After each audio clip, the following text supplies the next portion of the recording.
రాజకీయాల్లో అత్యాశ దురాశ పెరిగిపోతే వెన్నుపోటైనా పొడిచి అధికారంలోకి రావాలి అని తెగిస్తే ఆ తర్వాత అధికారాన్ని నిలబెట్టుకోవడం కోసం నానాగడ్డి కరిస్తే పరిణామాలు ఎంత భయంకరంగా ఉంటాయి అనే విషయాన్ని మనకి కళ్ళకు కట్టినట్టుగా చూపిస్తున్న ఒక క్యారెక్టర్ గురించి నేను చెప్పబోతున్నాను. మనకి రాజకీయమే కాదు, మానసిక స్థితిగతులు, సామాజిక పరిస్థితుల మీద అవగాహన, అన్నిటికీ మించి హిస్టరీ అనేది భవిష్యత్తుని ఎలా ప్రభావితం చేయగలదు అనే ఎసెన్స్ కూడా అర్థమవుతుంది. This is not only a political story but also a beautiful piece of literature. This is key talks for you.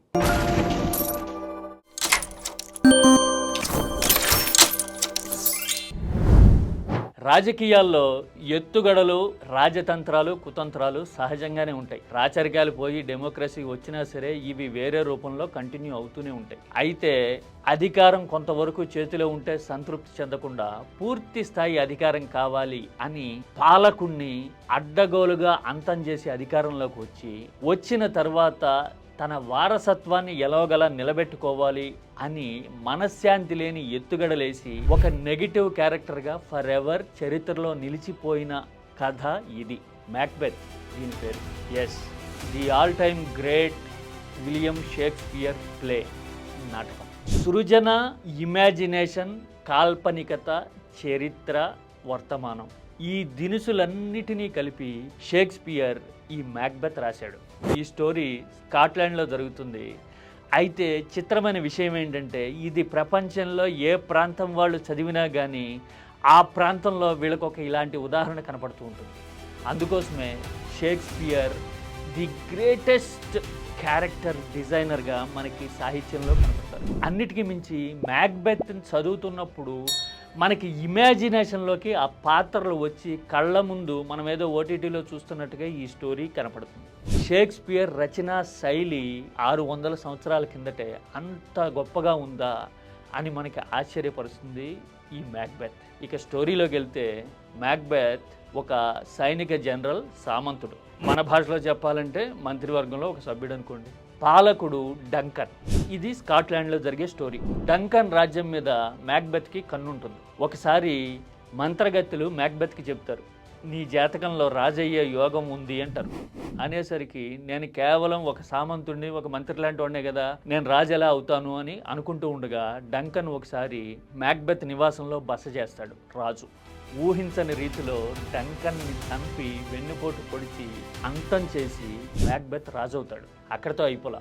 ఆ తర్వాత మళ్ళీ మంత్రగత్తెల్ని కలిస్తే నీ వారసత్వం నిలవదు, వేరే రాజులు వస్తారు నీ తర్వాత అని చెప్పేసరికి ఆ మంత్రగత్తెల్ని మ్యాక్బెత్ వరం అడుగుతాడు. నాకు ఓటమి రాకూడదు, చావు లేకుండా ఉండాలంటే ఏం చేయాలి అంటే, పిచ్చోడా, ఎవరికి అధికారం శాశ్వతం కాదు, కాకపోతే కొన్ని లిమిటేషన్స్తో నీకు ఇలాంటి శక్తి తెచ్చుకునే అవకాశం ఉంది అని వాళ్ళు చెప్తారు. ఎలాగూ అంటే స్త్రీకి సహజ మార్గంలో జన్మించని వాడు నిన్ను సంహరించగలడు అనేది ఒక లిమిటేషన్ అయితే, నిన్ను చంపాలి అంటే ఊరు బయటున్న అడవి ఊళ్ళోకి నడిచి రావాలి అనేది ఒక చిత్రమైన కండిషన్ కూడా వాళ్ళు చెప్తారు. ఈ రెండు ఎలాగో జరగవు కాబట్టి తను ఎప్పటికీ చావను అని భావిస్తాడు. అయితే కొన్నాళ్ళకి మ్యాక్బెత్లో తన అధికారం మీద ఇన్సెక్యూరిటీ పెరిగిపోతూ ఉంటుంది. ప్రజలు తన గురించి ఏమనుకుంటున్నారో అనే అభద్రత పెరుగుతుంది. అలాగే తనకి నెగిటివ్గా ఎవరన్నా మాట్లాడితే గనక వాళ్ళ మీద తీవ్రమైన చర్యలు తీసుకుంటూ ఉంటాడు. అప్పటి వరకు తనకు అండగా నిలిచిన బ్లాంకో లాంటి మిత్రులను కూడా సంహరించేస్తాడు, చంపేస్తాడు. ఇలాంటివి జరిగిన తర్వాత కొన్నాళ్ళకి ఈ మ్యాక్బెత్ చేతిలో చనిపోయిన రాజు డంకన్ ఉన్నాడు కదా, ఆ డంకన్ కొడుకు మాల్కలం పొరుగు రాజ్యంలో తలదాచుకుంటూ ఉండుంటాడు. మాల్కలము ఈ మ్యాక్బెత్ కథనంతా అక్కడున్న సైనిక జనరల్తో చర్చించడము, అప్పటికే మ్యాక్బెత్ విపరీత ధోరణి గురించి చుట్టుపక్కల రాజ్యాలని మాట్లాడుకోవడం కనపడుతుంది. సైనిక జనరల్ మెక్డాఫ్ ఈ మ్యాక్బెత్ స్టోరీకి ఫుల్ స్టాప్ పెట్టాలని డిసైడ్ అవుతాడు. ఒంటరిగానే మెక్డాఫ్ తనకున్న లిమిటెడ్ సైన్యంతో బయలుదేరతాడు. వ్యూహాత్మకంగా మ్యాక్బెత్ దృష్టి నుంచి తప్పించుకోవడానికి సమీపంలో ఉన్న అడవిలోని చెట్లు నరికి కాండాలని, చెట్లని అడ్డం పెట్టుకుని మ్యాక్బెత్ కోట దగ్గరికి వస్తారు మెక్డాఫ్ సైనికులు. అంటే ఒక రకంగా అడవి నడిచి వచ్చినంత దృశ్యం మ్యాక్బెత్ కోట చుట్టూ కనపడుతుంది ఒక అర్ధరాత్రి అయ్యేసరికి. అది చూసి మ్యాక్బెత్ ఉలిక్కి పడతాడు. ఆ తర్వాత యుద్ధం జరుగుతుంది. మ్యాక్బెత్ సైన్యాన్ని మెక్డాఫ్ చాకచక్యంగా ఓడిస్తాడు. అప్పటికి మ్యాక్బెత్ విర్రవీగుతుంటే మెక్డఫ్ గుండె చెదిరిపోయే విషయాన్ని ఒకటి చెప్తాడు. నన్ను ప్రసవించడానికి మా తల్లి ఇబ్బంది పడుతుంటే ఆమె గర్భాన్ని చీల్చి నన్ను బయటికి తీశారు, నేను సహజ మార్గంలో వచ్చిన వాడిని కాదు అని మెక్డఫ్ చెప్పడం అనేది ఇందులో ఊహించని ట్విస్ట్. అప్పట్లో 15వ శతాబ్దం కాబట్టి సిజేరియన్ లాంటివి లేవు, అది ఒక ఆశ్చర్యకరమైన పుట్టుక. అలాంటి పుట్టుకతో వచ్చిన మెక్డఫ్ మ్యాక్బెత్ని ఫినిష్ చేస్తాడు. ఇది story.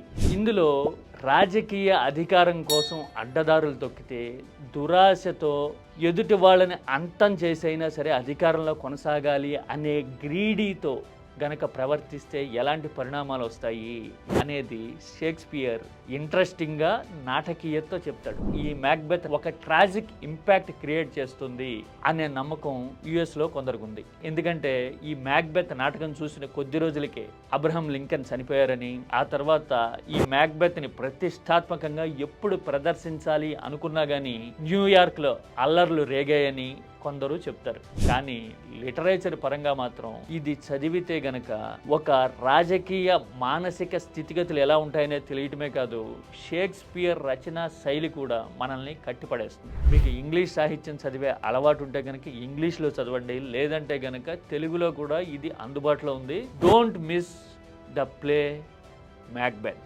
This is key talks for you.